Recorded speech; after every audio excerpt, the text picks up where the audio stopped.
వాళ్ళ 10th సిలబస్‌ని నేను ఫుల్ ఫ్లెడ్జ్‌గా చదివించాను. ఏం చదివించాం? ఫిజిక్స్, కెమిస్ట్రీ, మ్యాథ్స్‌లోని బిట్స్ ఉంటాయి కదండీ! ఫస్ట్ టెక్స్ట్ బుక్‌లో ఉన్న బిట్స్ అన్నీను టెక్స్ట్ బుక్‌ని ఫాలో అయ్యి, టెక్స్ట్ బుక్‌లోనే ఆల్రెడీ ప్రిపేర్ అయ్యి ఉన్నారు కదా! ఇప్పుడు 10th అంతా సిలబస్ కంప్లీట్ అయింది కదా!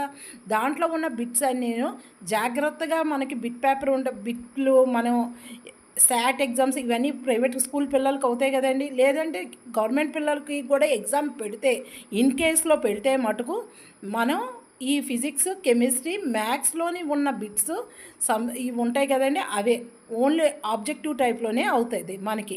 దాంట్లో ఫుల్ ఫ్లెడ్జ్‌గా నాలెడ్జ్ మనం ప్రిపేర్ అయితే రోజుకు ఒక 2 అవర్స్, 1 అవర్ అలా కష్టపడి చదివి దాంట్లోని ప్రిపేర్ అయితే బిట్స్ ఫుల్ ఫ్లెడ్జ్‌గా ఉంటే మనకి మెరిట్‌లో సీటు వస్తది. జనరల్ వోళ్ళు కంపల్సరీగా బాగా చదవాలి.